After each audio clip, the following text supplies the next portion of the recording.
Yeah, I just wrecked my Surron, and after some investigation, I figured out it happened because of an equipment failure caused by my own negligence. No matter how much you think you won't ever go down, it's likely to happen. And sometimes from something unexpected or that you simply just missed. Normally I inspect my bike before I ride it, but on this day I didn't as we were kind of rushed. If I had, I could have prevented this, and yeah, I'm also not wearing my pads and paid a huge price in leg skin for that. Watch my left hand near the top of the hill as I pull the rear brake lever with my index finger when the bike was straight up at nearly 12 o'clock and was starting to fall backwards on me. At the absolute worst possible moment, I lost the hydraulic brake pressure. I now suspect that the rear brake was accidentally damaged a few days prior and was slowly taking on air, but was still working somewhat normally until that moment that I wheelied the bike straight upright.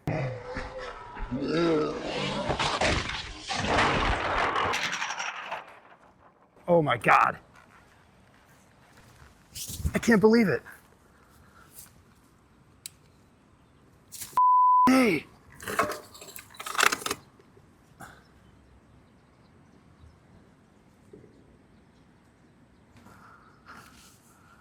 Oh man. Yo, I just crashed the bike really hard. I don't know, I'm not sure. I don't think so, but you gotta, can you come pick me up in the same spot?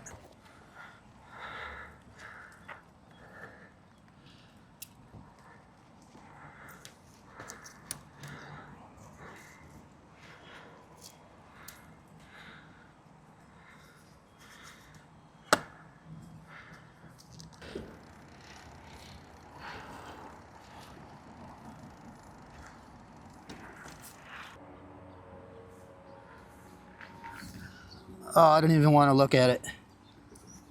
I'm sure I just lost a load of skin.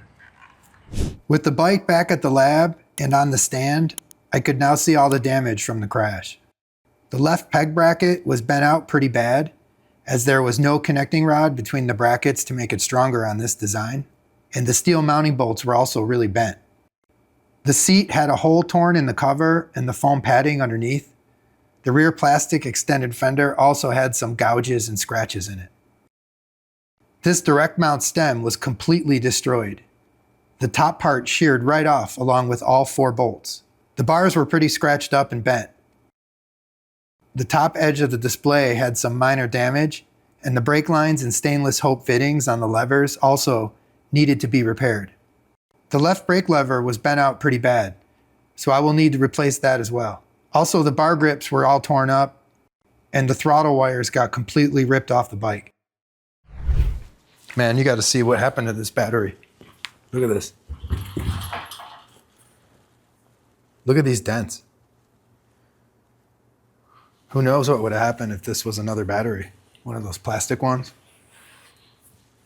It got smashed. Here too. But man, that's a testament to these Chai batteries. This thing is incredibly strong with this steel enclosure. It's incredible, it still works, but it took a beating. I did nail the swing arm here pretty hard. There's a big gouge of metal missing. That's the only damage on the swing arm or the frame that I can see for now. The Fox 40 forks look pretty good. I don't see any bends or nothing's broken. It's not leaking oil. But I did scratch the stanchion on this side pretty good, and also on the other side. Just mostly cosmetic. I think the forks are okay. They're not leaking any oil or anything. So let's start off by removing this busted direct mount stem, and I'll use this 5mm to get it off.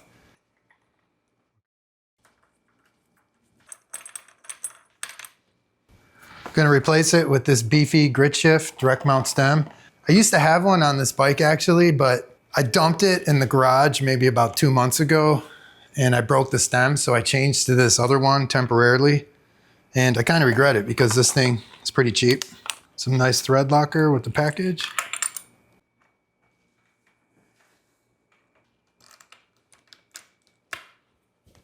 I won't torque these down just yet. I'm just gonna leave them hand tight for now until I get the bar on.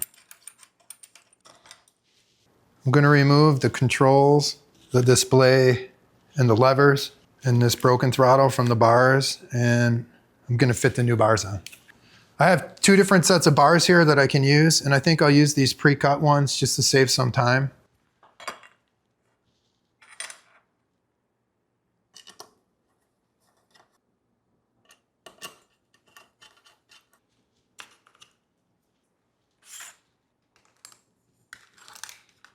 These brakes are taking on air now, but I'm pretty sure it's because this fitting got smashed. I hope I didn't damage these levers anywhere. I didn't see any damage, and I didn't see any oil leaks other than near the fitting.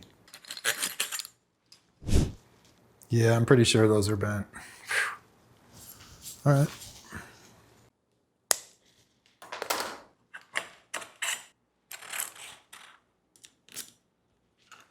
I'll just leave it in this area for now.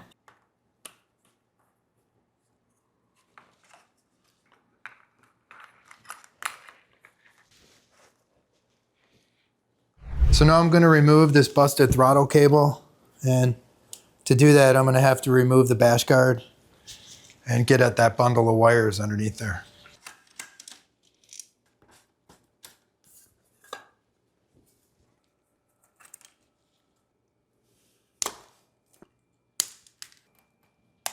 Oh, there you are.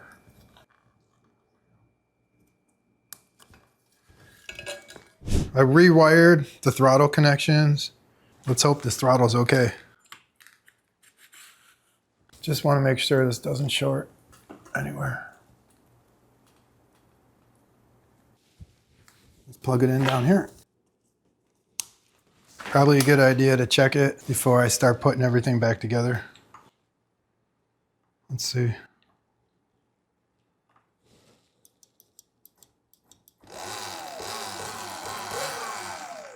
Cool, throttle's fixed. It's working for sure now. Once I finished pre-testing the throttle and I saw that it was still functional, I finished soldering it up and sealed up the remaining wires permanently. I'm gonna put 1 big heat shrink tubing on here to protect all these wires. Throttle cable's fixed. Looks great. Everything's soldered up and heat shrinked underneath all the individual wires for the throttle, and then I have 1 big heat shrink on the top.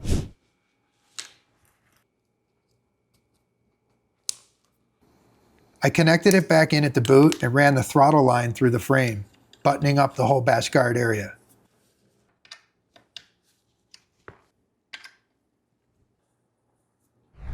Let's check out these grips. Nice dual density grip. I have a way I can get these on really quick. All right, let's see how fast I can get this grip on. Probably too much.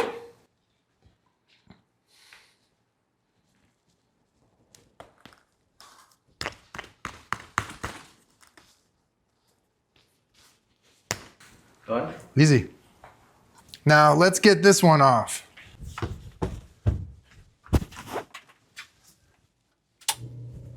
Had to turn the compressor on.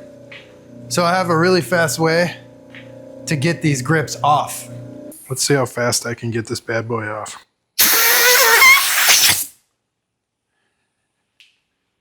Wow, that's fast. I might be able to do it just with the air compressor. Let's see. And not have to get alcohol all over the bike.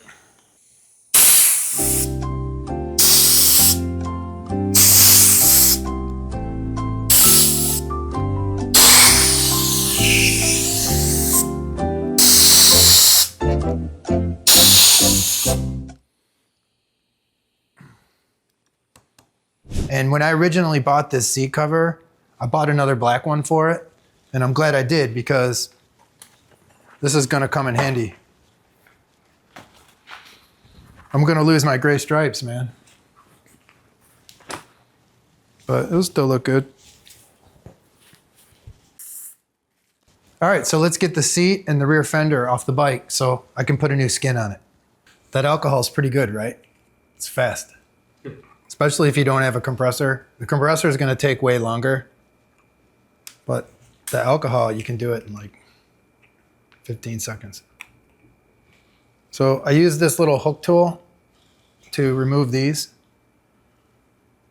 There's like 8 of them. You have to pull these off to get that cover off to remove the seat. Now it's just these two bolts here and these two bolts here, and I can pop the seat off.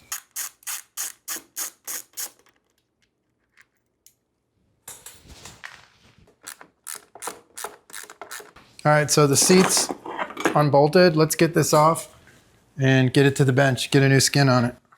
I'm a little bit worried about this foam. There's a big chunk missing right here. Maybe put something in it? I will put some foam tape in there. You can see the fender is pretty damaged. It's scratched up pretty good right here. Yeah. That's no good.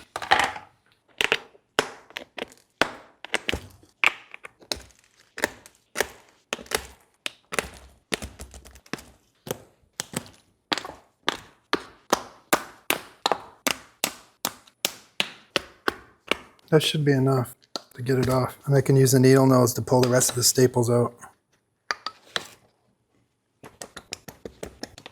All right, now it's clean and I can put the new skin on. I have some of this sticky foam tape that I think I can use to stick to the seat frame right here so it'll stay in place.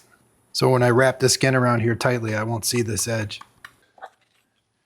This plastic is a little bit rough.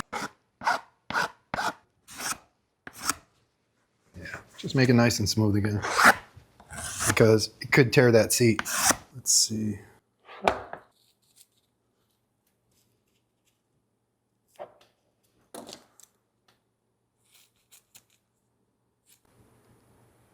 Just stick it right to the seat. It'll definitely work.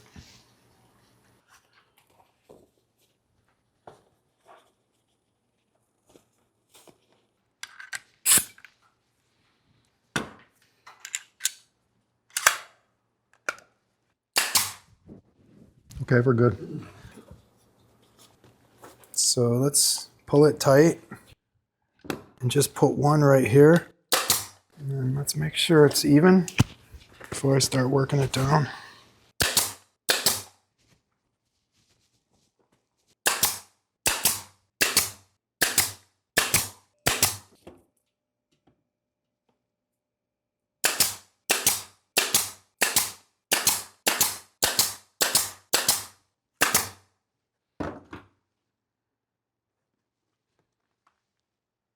What do you think, man? Looks really good. Back in black. Yeah, it came out good. I had to cut a little bit of material off in the corners to get it to fit right, but I think it came out pretty good. No wrinkles. So let's take this and that new rear fender and get it on the bike.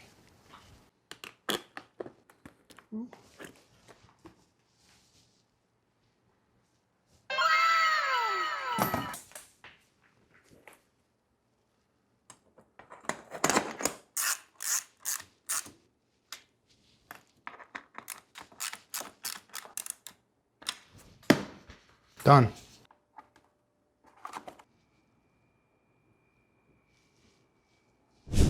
I found the front brake rotor was bent after a later inspection, so I decided to get some beefier 220mm rotors for the bike that are also a great fit with my V4s.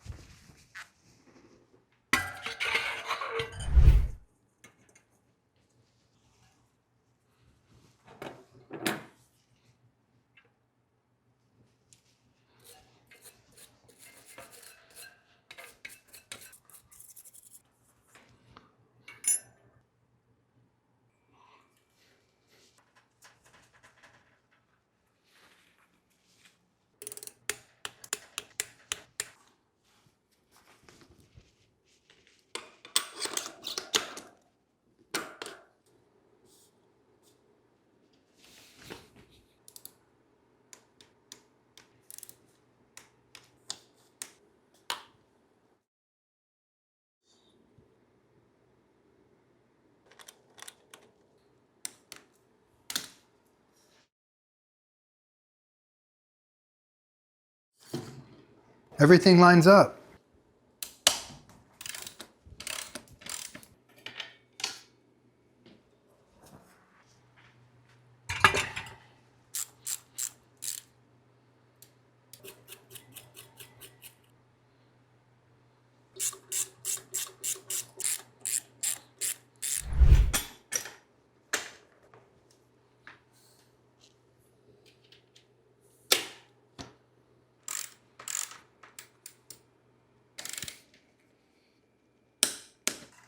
Fits.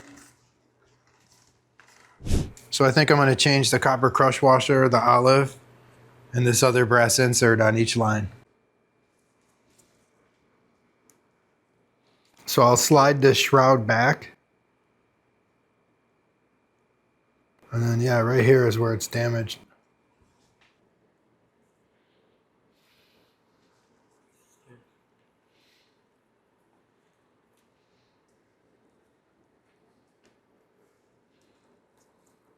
And then lastly, the copper crush washer on the top.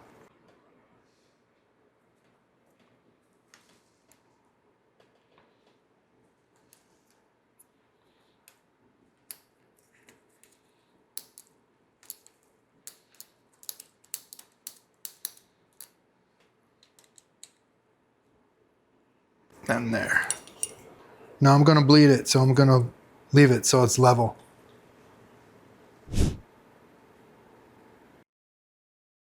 After fully filling and bleeding the brakes, it was time to change this bent Hope lever. New Hope lever for the brake. Tech 4 lever, black. So I need to get this pin out first. There is one main pin and nut that holds this whole lever assembly together. To remove the reach adjustment screw, just remove the C-clip on the back.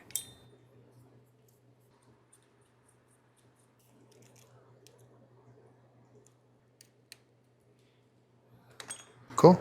Works. Yeah.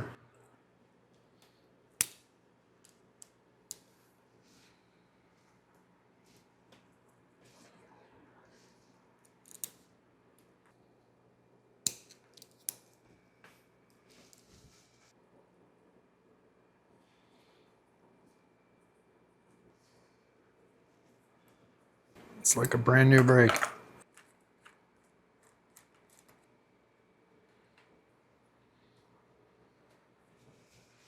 Yeah, these brakes are really good. Definitely better than before. They're not taking on air anymore. Let's get these pegs off. Look at how bent this is, man. I need to be really careful when I'm getting this out.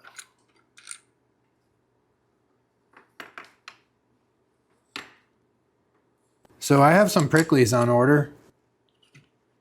Nice pricklies, black with the red pins, black brackets. But I don't know when they're gonna show up.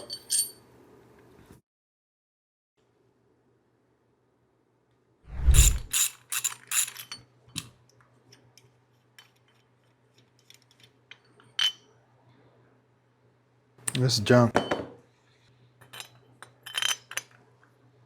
Perfect fit.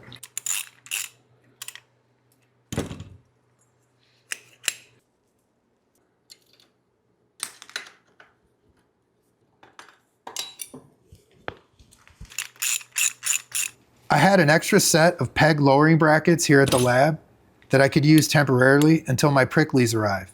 And these have the connecting brace at the bottom. So they should be a lot stronger than the previous brackets that were on the bike.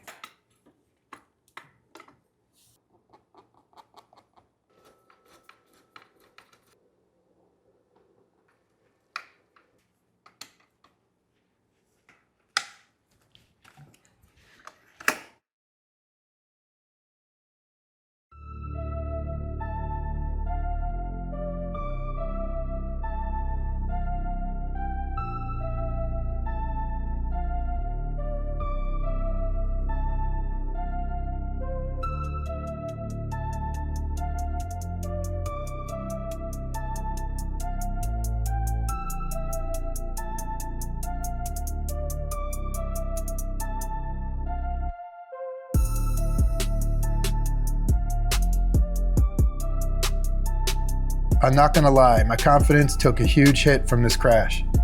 After I recovered a bit, figured out what went wrong, and was able to fix the bike completely, I've slowly started riding again, and I'm getting it back. Cheers guys, see you in the next one.